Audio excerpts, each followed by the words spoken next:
Bir kitob hali sotuvga chiqmasdan ham avval Netflix u haqida film ishlash huquqini sotib olgan. Ya'ni bu kitob muallifining juda qiziqarli va o'quvchilarni o'ziga torta oladigan kitob yozganiga ishongan. Bu Dan Brownning 2025-yil sentyabr oyida sotuvga chiqqan Sirlarning siri kitobidir. Dan Brown Da Vinci siri, ibtido, raqamli qal'a kabi kitoblari bilan ko'pgina o'zbek kitobxonlarining ham sevimli yozuvchisiga aylanib ulgurgan. Uning asarlarida o'ziga xoslik nimada? Nega dunyo bo'ylab bunchalik ko'p o'quvchilar uning kitoblarini yaxshi ko'rib o'qishadi? Bugun bu savollarga javob topish uchun eng boshidan boshlaymiz. Dan Brownning ilk romani, ya'ni Raqamli qal'a haqida gaplashamiz.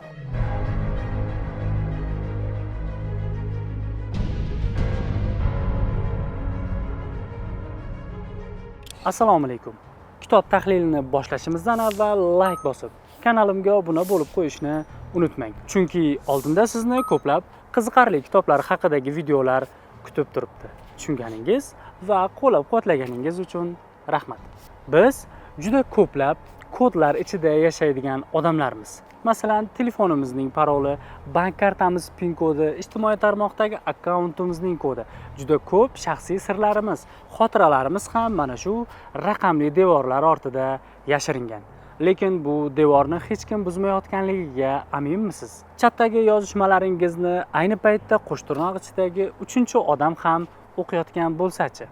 Dan Brown o'zining Raqamli qal'a romanida ayni shu jumboqni ko'rsatadi. Bu superkompyuterlar, maxfiy tashkilotlar va his-tuyg'ular o'rtasida keskin kurash bo'ladigan roman. Kitob voqealari AQSh Milliy xavfsizlik agentligida kechadi. Bu agentlik dunyodagi eng kuchli superkompyuter orqali barcha kodlarni yechib, terrorchilar va jinoyatchilarning sirlarini fosh qiladi. Ammo bir kuni mashina Raqamli qal'a deb nomlangan dasturni yecha olmay qoladi.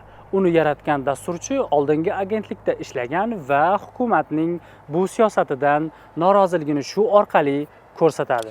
Agar Raqamli qal'a tarqalib ketsa, barcha kodlarni yecha oladigan superkompyuterning hech qanday ahamiyati qolmaydi. Asarning bosh qahramoni kriptograf Susan Fitcher va uning sevgilisi David orqali voqealar ikki frontda rivojlanadi. Biri Milliy xavfsizlik agentligining yopiq laboratoriyalarida, ikkinchisi esa xorijdagi sirli jumboqlar ichida. Mana shunday hayajon va tezkorlik ixcham yozilgan va oxiri qandaydir jumboq bilan tugaydigan boblar orqali o'quvchi romandan uzoqlasha olmay qoladi.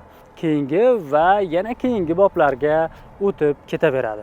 1998-yilda yozilganiga qaramay, mavzuning zamonaviyligi bugungi kunda ham aktual. Murakkab kriptografiya masalalari ham oddiy o'quvchilar tushunadigan tilda yozilgan. Yuqoridagi aytganlarimni kitobning yutuqlari deb hisobladim, ammo Raqamli qal'a muallifning ilk romani ekani sezilgan tomonlari ham bor. Masalan, qahramonlar yo butunlay yaxshi, yo butunlay yomon sifatida ko'rsatilgan.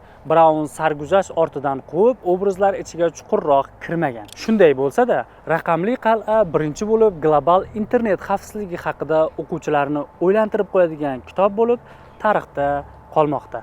Dan Brown o'zining tezkor syujeti, kutilmagan burilishlari va jumboqlari bilan o'ziga xos yozuvchilik uslubini shu roman ortidan topdi. Bu esa keyingi kitoblarini yanada mukammallashtirdi. Shunday ekan, agar siz hali ham Raqamli qal'ani o'qimagan bo'lsangiz, albatta o'qib chiqishingizga arziydi. Allaqachon o'qiganlar esa izohlarda bemalol kitob va video haqidagi fikrlarini qoldirishlari mumkin. Keyingi videolarda bir burchakda ko'rishguncha.